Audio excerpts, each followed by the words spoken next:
Hello everyone, कैसे हैं आप सब। मेरा नाम मुक्ता है। द केसरी नंदन अकेडमी में आप सबका स्वागत है। आज की वीडियो में टॉपिक 4 हमारा एफरे है, जिसे बीएनएस का सेक्शन 194 कवर करता है। तो चलिए देखते हैं एफरे क्या होता है। When two or more person by fighting in a public place disturb the public peace they are said to commit an affray. जब दो या दो से ज़्यादा लोग पब्लिक प्लेस में फाइटिंग करते हैं, यानी कि लड़ाई झगड़ा कर रहे होते हैं जिसमें मारपीट आती है, तो उससे वो क्या करते हैं, पब्लिक पीस को यानी कि लोक शांति को भंग करते हैं। तब ये कहा जाएगा कि उन्होंने एफरे यानी कि दंगे का अपराध किया है। इसमें केस है Madan Mohan case 1833। A railway platform when no train is due except a goods train is not a public place. एक रेलवे प्लेटफॉर्म पर कोई भी ट्रेन नहीं है एक्सेप्ट सिवाय गुड्स ट्रेन के, यानी कि एक मालगाड़ी को छोड़कर उस पर कोई ट्रेन नहीं है, तो वो पब्लिक प्लेस में नहीं आएगा। इसका इलस्ट्रेशन है a university union decide to celebrate annual function and hires a private hall. एक यूनिवर्सिटी की यूनियन ने डिसाइड किया कि एनुअल फंक्शन को सेलिब्रेट किया जाएगा। ठीक है, एक वार्षिक समारोह है यूनिवर्सिटी में, उसका आयोजन किया जाना है और उसके लिए एक प्राइवेट हॉल बुक किया गया। Some youth create disturbance and fight develops at the function. कुछ नौजवानों ने वहाँ पर क्या किया, उस फंक्शन में डिस्टर्बेंस क्रिएट किया, वहाँ पर फाइटिंग की।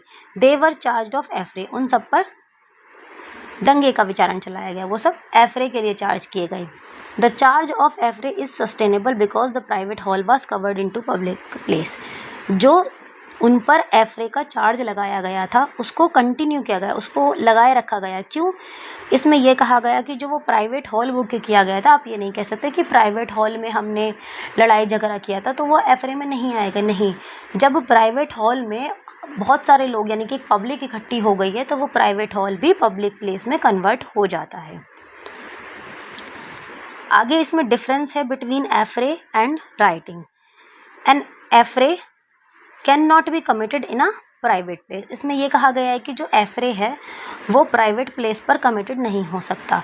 एफरे के लिए एफरे पब्लिक पीस को डिस्टर्ब करता है और पब्लिक प्लेस पर किया जाता है और दो या दो से ज़्यादा लोगों के साथ द्वारा किया जाता है। जबकि राइट में टेक प्लेस एनीवेयर। जो राइटिंग का ऑफेंस है, जो बलवे का ऑफेंस है, वो कहीं पर भी हो सकता है, both at a private place और पब्लिक प्लेस। यानी कि दंगे का जो राइटिंग यानी कि बलवे का जो अपराध है वो प्राइवेट प्लेस पर भी हो सकता है और पब्लिक प्लेस पर भी हो सकता है, लेकिन एफरे सिर्फ प्राइवेट प्लेस पर ही कमिट किया जा सकता है। An affray can be committed by 2 or more person.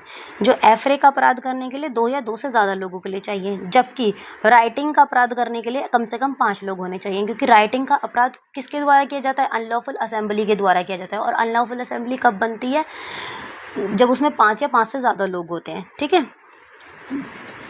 Writers are those who first constitute an unlawful assembly while affirmative need not to be so।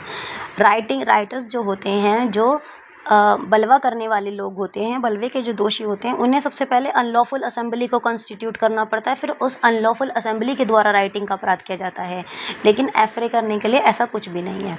एफरे करने के लिए 2 लोगों की आवश्यकता होती है, उससे ज़्यादा भी हो सकते हैं।